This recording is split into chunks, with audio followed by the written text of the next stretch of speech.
Jai Gurudev students, I am Hemlata Pathak, your science teacher. Welcome to my class, and today's topic is convection.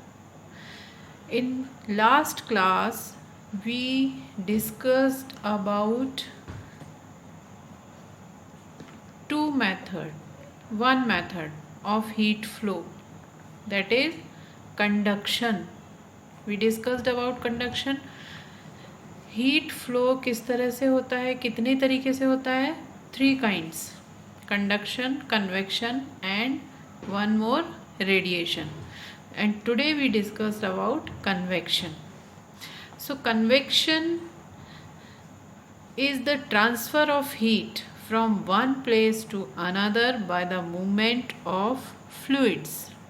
Fluids means जो liquids होते हैं उनके molecules में one place to another place जब movement होता है तब ये कन्वेक्शन करेंट्स प्रोड्यूस होती हैं.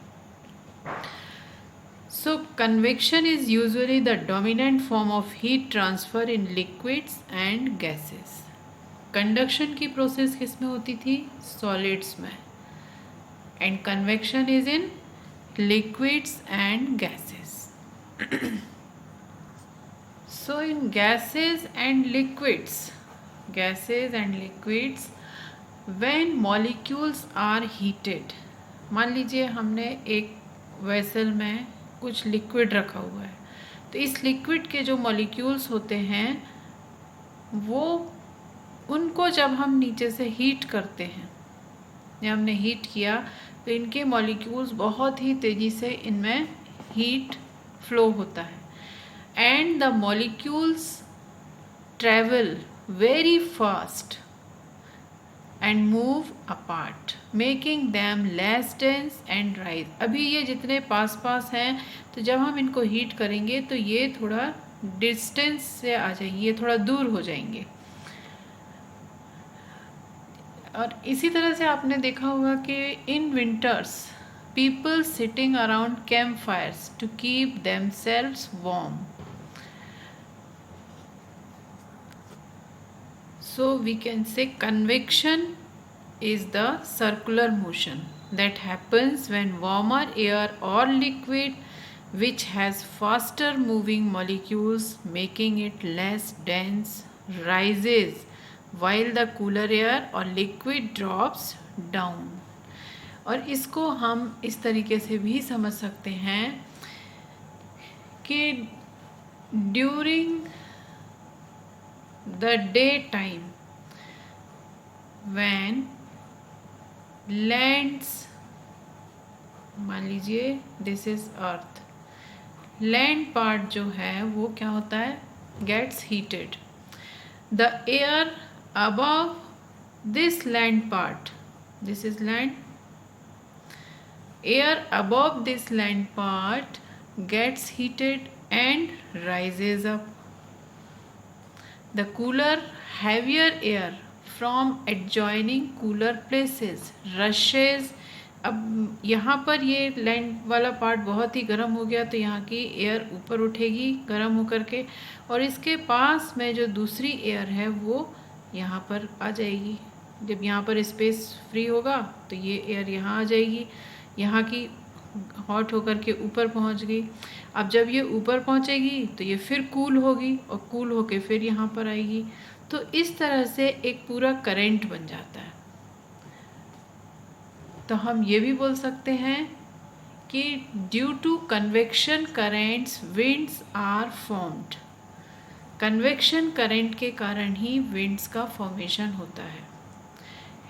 And convection does not occur in solids because the particles of solids are packed closely and can not move freely. अब क्योंकि लिक्विड्स में जो मॉलिक्यूल्स होते हैं वो काफ़ी दूर दूर होते हैं, तो इनमें हम जब भी ये हीट करते हैं हम इस पार्ट को, तो ये क्या है, मॉलिक्यूल्स और दूर दूर हो जाते हैं. और जबकि सॉलिड्स में क्या होता है? वेरी पैक होते हैं. Molecules are very packed in solids. तो इनमें हम कितना भी इनको हॉट हीट प्रोड्यूस करें लेकिन इनमें कोई चेंजेस नहीं आते हैं, ज़्यादा चेंजेस नहीं आते हैं. So we can say convection does not occur in solids because the particles of solids are packed closely and cannot move freely. Heat transfer through convection mode is the reason behind the moderate temperature in coastal areas. और heat transfer, ये convection के द्वारा जब heat transfer होता है तो यही main reason होता है कि कोस्टल एरियाज़ का जो टेम्परेचर होता है वो मॉडरेट होता है. मॉडरेट मीन्स उनमें बहुत ज़्यादा ना, कोस्टल एरियाज़ में बहुत ज़्यादा ठंड होती है और ना ही बहुत ज़्यादा गर्मी होती है, लेकिन ह्यूमिडिटी वहाँ पर बहुत होती है. तो इसका रीज़न ही ये है. ठीक है. फॉर एग्ज़ाम्पल इन जो भी कोस्टल एरियाज़ में जो कौन कौन सी सिटीज़ हैं, जैसे बॉम्बे है, तो बॉम्बे में ना बहुत ज़्यादा ठंड होती है ना बहुत ज़्यादा गर्मी होती है, because of the reason is the because it's situated near coastal areas. And convection को का ही रीज़न है land breeze and sea breeze. So during day time जब होता है, the land near, this is the sea and this is the land. So during daytime the land get heated faster than the water. जब दिन होता है तो sunlight जब आती है तो उससे लैंड जल्दी गर्म हो जाता है बजाय पानी के. The air above the land gets heated and rise up, and the cool air from the sea rushes in to take its place. अब यहाँ की एयर जब ऊपर गई तो फिर ये सी से होते हुए एयर यहाँ पर आई, इसने इसकी प्लेस ले ली. The warm air then moves towards the sea, thus completing the cycle. तो ये साइकिल कंप्लीट हो जाती है. So people living in that area experience cooler sea breeze. तो इस एरिया के आसपास जो लोग रहते हैं उनको कूलर सी ब्रीज का एक्सपीरियंस होता है. कूलर सी ब्रीज, समुद्र की जो हवा होती है वो बहुत ही ठंडी महसूस होती है. And at night it is just the reverse. The land gets cooler faster than the water. So इस तरह की ये करंट बनती है. तो इसको बोलते हैं sea breeze and this is land breeze.